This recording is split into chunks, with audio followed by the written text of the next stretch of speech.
Hello and welcome to another episode of the AutoTrader Podcast. My name is Wandile Sishi. And I'm George Mienie. And we got a super interesting show today. But before we get into that, George, how'd you find Hungary? I learned something about Hungary. What did you learn about Hungary? That it was a consolidation of three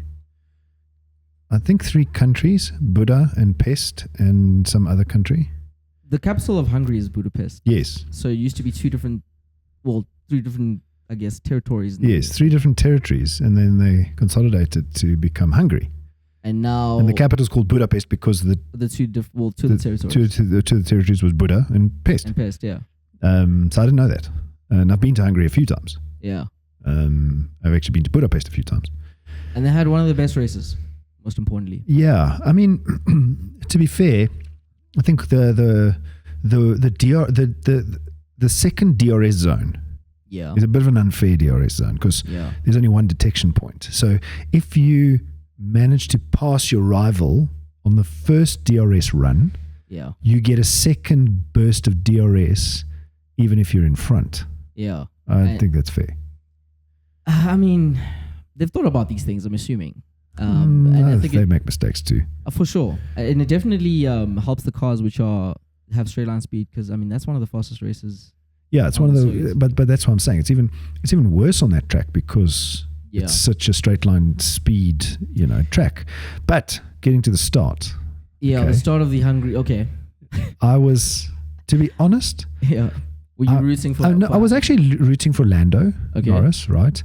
But I had a lot of sympathy for Lewis. I was hoping he was going to get to that corner first. I mean, he had a good start. So it wasn't like he was like... No, he was off the line quickly. Yeah. He didn't have a bad start. I just don't think that car's fast enough. Yeah. First of all, I don't think it's him. Yeah. I think the car is substandard. I don't think the car's fast enough. But secondly, I don't know if he lost his edge a little bit on that start because why didn't he bolt for the inside line? He just wasn't as aggressive as he used to be. It's almost like he was scared to kind of take. I would have flipping gone straight across Verstappen's path. Rather have Verstappen fight Lando and Piastri than him fight all 3 cars. Because your objective there is not to stop Lando. Your objective there is to stop Verstappen. Yeah. Get to the corner first. Yes, get to the corner first. That's exactly. And I don't think the line he took was going to get him to the corner first. For me, he was almost undecided. He was trying to play all 3 players around him, Verstappen, Lando, and Piastri. And you kind of like, it's the old business adage, right? Pick your battles to win the war. Mm-hmm. And his battle should have been Verstappen and the corner. Yeah, and let everybody else do the little, I don't know, the fighting in between all of that. Yeah, he was trying to fight all 3 at the same time, and I'm not sure, and I think maybe that's why he didn't get there first, because he was in the front. Is it what is it? A car's length? A car's length. Yeah, it's about a car's length. Yeah, got off the line first. Those cars are very similar in kind of off the line speed. Yeah, it's only when they get going that the straight line speed starts to show up. Yeah, at this point, I think we should just give the title to Verstappen and let everybody else play because he's ruining the season. I'm so sick and tired of seeing him. I think I've heard the Dutch national anthem more than I've heard the South African national anthem. It used to be like in Schumacher Ferrari days. Mm-hmm. Used to have the German and the Italian national anthem. Man. That was it. Yeah, it's sad. But moving on. So I don't know if you saw, but there's some new laws that have come into play in South Africa, driving laws. I'm not too sure if you've spoken about this already in Cliff Central. I did. So it's not in place yet. Okay. I don't think. So the Constitutional Court just declared that it's constitutional. Yes. Yeah. Okay. That doesn't mean it's implemented. Okay. Okay. It just means it's going to be implemented. Yeah. So I don't know if it's I don't think it's implemented yet. So I know in some cities they have started rolling out the rolling out. Yeah. So I think in Johannesburg and Pretoria, if you live in those 2 cities, it's already starting to be kind of, I don't know, implemented slightly, almost like a trial run. But some of these, I think a lot of people don't understand exactly what the demerit system is. So if you know about Australia, and they driving, I guess, laws there. It's very similar to that. And it's extremely strict there. And I think they're trying to kind of roll out the same thing here in South Africa. But there's some really interesting stuff that people don't know what the implications are. Well, I mean, just at a high level, what does this demerit system actually mean? It means you start off with a certain number of points. I know that they started off with 12. I think some people are arguing to take it to 15. 15, yeah. Okay. That's neither here nor there. I mean, I suppose it's kind of 25% more points, but call it 15 for lack of a better clarity. But let's say it's 15 points. For every driving offense that you commit, you will get a certain number of points deducted from that 15. Correct. Okay. It actually isn't deducted. I'm talking rubbish. It's added. No. So you've got your 15 points, right? Okay. And then you accumulate these demerits. Okay. Okay. Until such time as your demerits get to 15 or more than 15. Yeah. Because there's a piece that I read around how far you go over the 15 dictates how long your license is suspended. Yeah, I know if you get to that point more than 2 times though, your license is taken away for 3 months. No. So every third time, the not third second. time, yeah. After the third time, you lose your license. Yes. Ultimately, I don't know if that's like a permanent they cancel your card. I don't know what that means. Well, I think.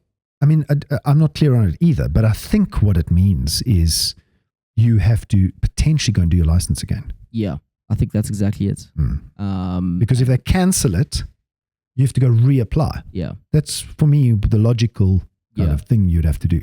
And I mean, at that point, it's also a waiting period. It's not like you can apply straight away.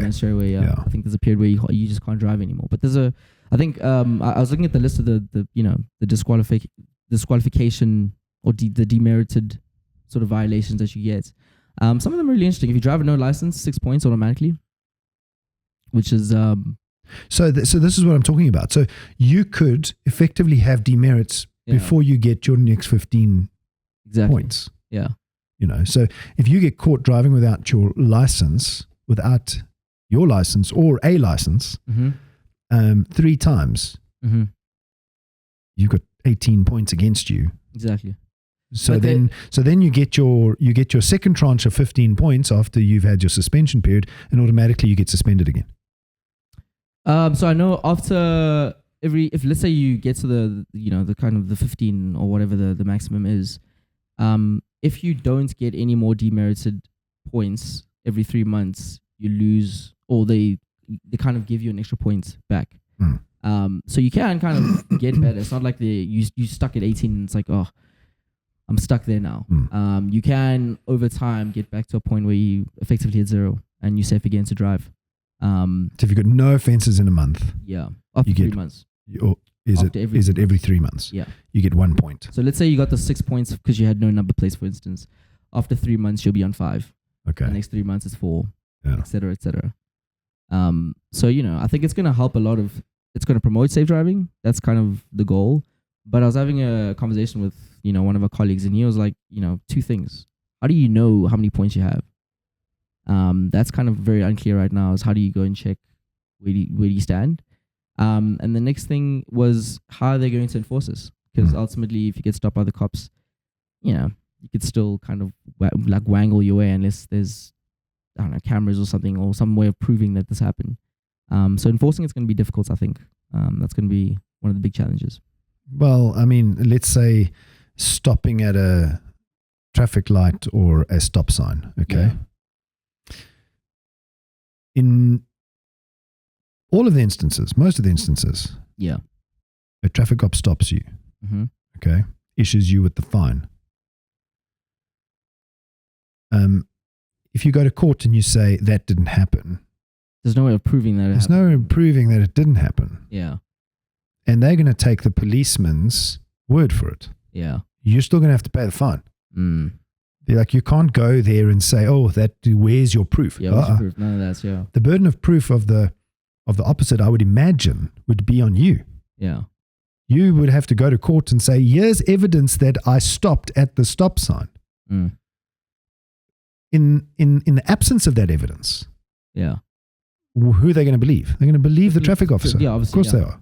Of course, yeah. There's nothing wrong with that. The system has to work somehow. Yeah, someone has to be sort of... And it's and your scenario has been playing out with fines forever. So I don't think it's a problem, because chances are, don't know how it's going to work, but if I just had to apply my mind, cop's going to be there with a book, as usual. I don't think this thing's going to be that electronic. Yeah, no. He's going to be there with a book, chances. For sure, yeah. And I'm guessing, he's going to write you a slip for a demerit. You have to sign it. Or it's going to, because there's fines attached to these as well. Yeah. So let's say you don't stop at a stop sign, which is that item midway down the list. I think it's 2 demerits. 2 demerits and a 750 rand fine right now. So what do they do when they give you they write out the fine? Take your license, they write. I reckon that fine book is going to have the offense and the demerit. Yeah. Okay. He's going to give you your fine. Yeah. And you have to pay the fine anyways, right? So that's almost like admission of guilt. Well, where does that, so the duplicate copy that's in his book goes to get captured. That's where they're going to capture your demerit. I see. And maybe on things like, and again, I'm talking totally in the dark here. I'm guessing maybe on the systems in the country, like we've got Pay City, where you can go check fines. Or when you have to like renew your license disc or whatever, you're going to be able to see, I've got this many demerits. Yeah. Okay. But if your license gets suspended, here's a question. If your license gets suspended after you've hit the 15 demerits, I think your friend's right. How do you know? Yeah. Does somebody notify you? For the offenses which are like you don't even, because I mean there's many instances when I'm driving and I don't see that there's, I'm over the speed limit by like 10 k's or whatever, and I get a fine for speeding. In that scenario where I didn't even know that I was in that I had broken the law, I think that's where it becomes problematic, when you're just accumulating and there's no sort of recourse, and the next time you get stopped, it's like you have 18 points, give us your license, and then it's over. I think that's going to occur when you go through these roadblocks exactly that checks for fines. Yeah. Those cameras that you go over the little bump and it's beep, beep, beep. Pull over, sir. I think it's an extra step that I think we're going to have to get used to, just checking and making sure that there's no, I guess demerits against your name, because it might stop things. I think for businesses as well, there's a huge implication there. I know businesses will, if they have 2 drivers, for instance, who've been doing this, they can take away the vehicle. So it's stuff like that, which I think we will see some sort of changes in how people are driving, and safety, hopefully. Well, I mean, last week on the Cliff Central show, we spoke quite a lot about enforcement. Like, how do they police this? Yeah. I think it's going to come down to, what happened with smoking. If I don't know whether you're too young to remember this, but when the smoking laws got introduced, you weren't allowed to smoke in a building, in a closed environment. Yeah. Then it was a certain number of meters away from the building and a whole bunch of stuff.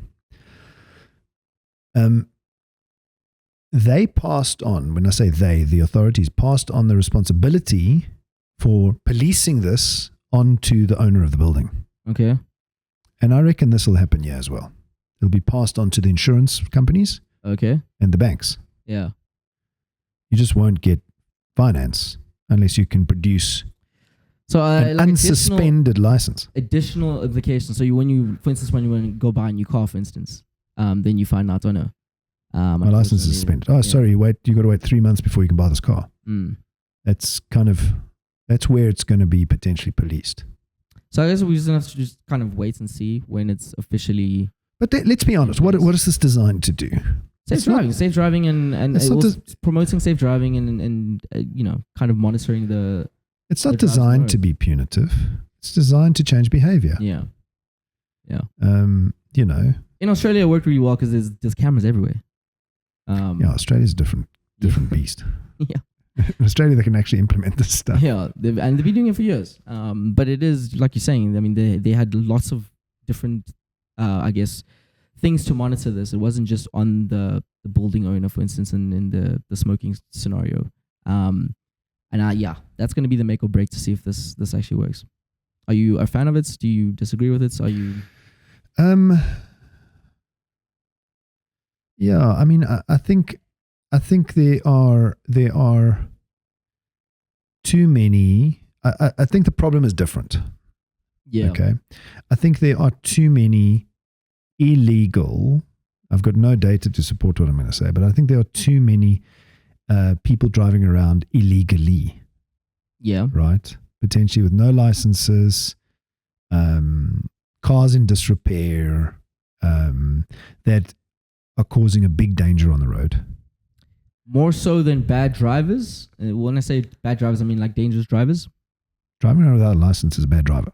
Yeah. If you've bribed a licensing department official to get your license, but by default, it's a bad driver with a license. So there's more. I think it extends further than this. What they're policing here are the people that can drive. I think the piece that's missing are the illegal people on the road. Yeah. I don't think this is, I mean, can you really use this to fix that though? I don't think so. Yeah. So this is noble and it's a good thing. Yeah. But I think it's solve the bigger underlying issues. It's a blunt instrument Yeah. for the underlying issue. It's trying to use a hammer when you've got to use a surgical knife. Yeah. For I think a bigger problem. The bigger problem is drivers that can't drive perhaps have bought their license, or don't have a license and not driving around with one. How is that going to be policed? That's a whole different story. I'd be interested to know. Or cars in disrepair. I'd be interested to know how much of the current drivers on the road fits that bucket. I would imagine there's a few people who are unlicensed in driving. I reckon there's perhaps more than we think. Yeah, for sure. Unlicensed drivers on the road where it's the other day I was driving to Santon and there was a roadblock on the opposite side of the road, not on the side that I was driving.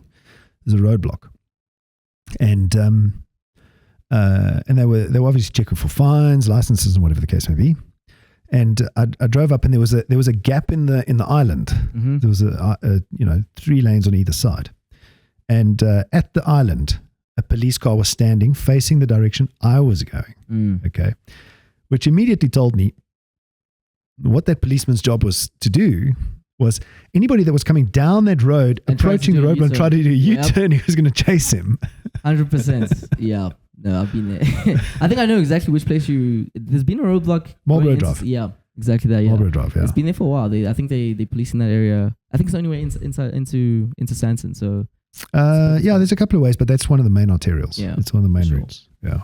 For sure. Let's see what happens. I think it's a good thing. Personally, I think it's no. You know what? You can't fault the system. I think it works in Australia. It'll work here for what it wants to do, right? But it's potentially policing. It's not policing the right problem or the bigger problem. Potentially the bigger problem. And the bigger problem is cars in disrepair, unlicensed drivers, and people that have got their license in an untoward way. 100%. But let's see what happens. I think a few things are going to happen. That was a good discussion. A few things going to come out of that, I'm sure, in terms of us monitoring it. Let's see what happens. But before we leave, there's a few questions that have come in through the Ask AutoTrader platform. It's always a favorite from the people who watch the show. So hopefully you can give us some answers, George. The first one comes from Dylan Dave, who's asked, why do you use orange for low price and green for great price? So this is obviously speaking to price ratings on the website. That's a great question, Dylan Dave. Is it Dylan or Dave or Dylan Dave? Dylan Dave. I suppose it's a username, eh? Yeah. Dylan. Who knows? Could be Tabo. Let's call him Dylan for now. At least he didn't call himself 1945. So Dylan. So low price. Let me start by explaining it this way. Low price isn't necessarily good. Yeah. Okay. So the lower the price doesn't make it necessarily a good thing. And that's what we try to capture in the colors. It's not to say that the green means good or bad or anything like that. It's more of a... Well, so all that it means is the green means it's comparable to its peers. It's comparable. Okay.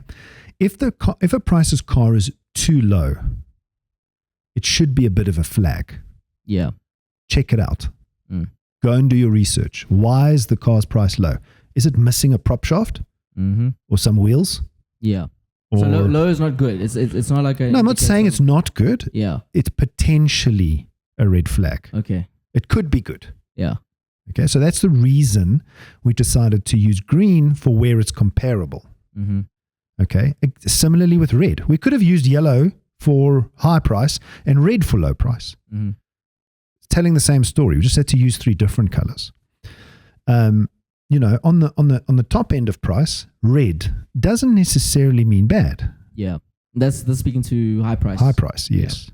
Red doesn't necessarily mean bad. Yes, I know the color red denotes bad and green denotes good and all that stuff, but we had to hammer our flag to a mast, right? So if you go and read how the description of each of these price flags, you'll get exactly what I'm saying. Red is just a red flag.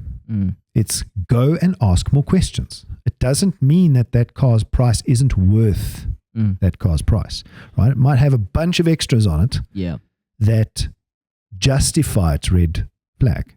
100%. It just means go and ask. Whereas by and large, the cars that are in the green have been priced in a comparable way to similar prices in the market. 100%. I think it's important to just ask the dealership, and it's supposed to, the price rating is just there to kind of give you an indication of market value in terms of, it's there to encourage you as a consumer to ask the right questions about the right things. 100%. I hope that answers your question, Dylan. Our next question is from Storm Wheeler, who's asked how to know if a car dealership is a scam or not. I would have started a list with all these usernames. Storm Wheeler. So how do you know if a car dealership is running a scam? Is there any way of knowing on the sites, in your process of buying a car? Sometimes if something's too good to be true, it usually is. Yeah. Okay, so that's the first thing I would say is if something's too good to be true, it usually is. But in every instance, approach every transaction with a degree of caution. There is a principle called the consumer needs to be aware. Be aware. Don't take everybody for their word. Okay. Take the facts that you see online and fact check them.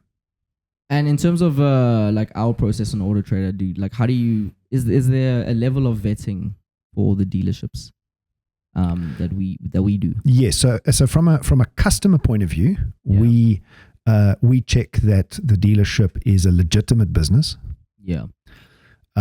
We check that it's registration. We ask for documentation for dealerships that want to advertise on AutoTrader because they become a customer. Okay, and there are laws applied to doing business. So yes, we check them from we check the dealership from a corporate point of view. However, AutoTrader can't vet every single car. And we don't manage dealerships. We don't know what's happening on a daily basis. We don't know what's happening on the dealership floor. Yeah. We are, however, as a business on a path to transparency. Yeah. Okay. And we've shown that over time. So as you've navigated AutoTrader over the years, you would have seen we are encouraging more and more transparency around the product itself, the car. Yeah. Okay. As well as the dealership. And we've driven the transparency. So we've made available tools for the dealer to use to create their own transparency. So I would say the more a dealership Storm Wheeler hides, okay, the more red flag that should be. The more transparent the dealership, the less the red flags should be. 100%. So ask yourself, how much information are they giving about the car in their advert?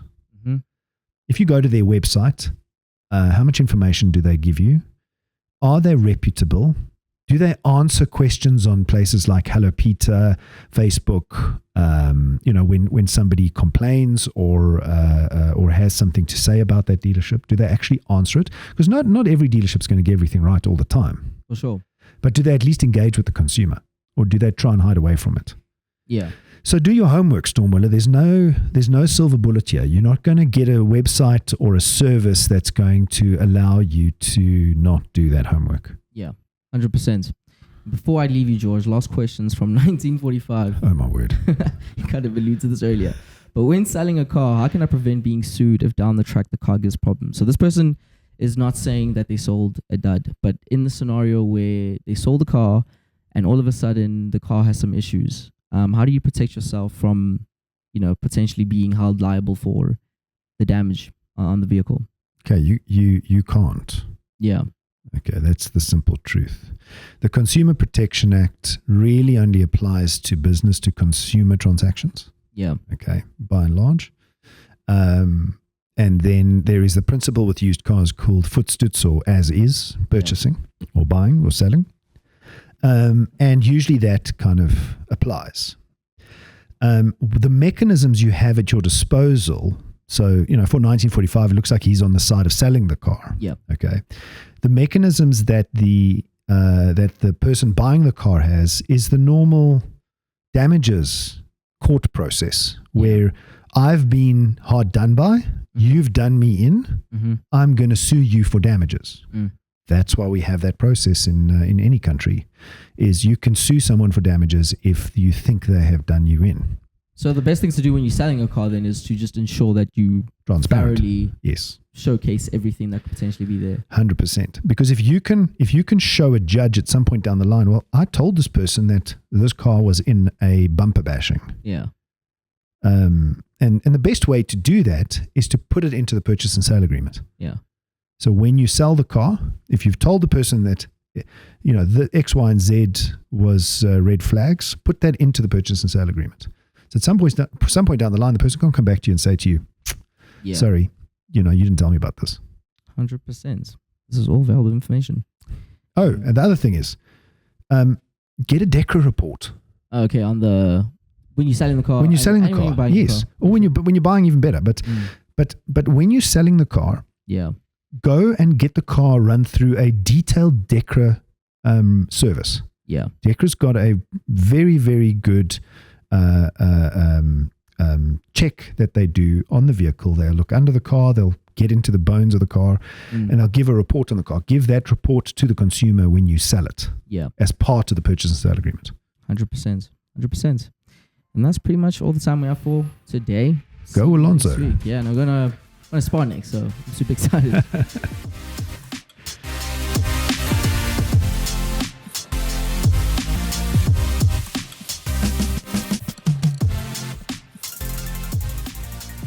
Search AutoTrader.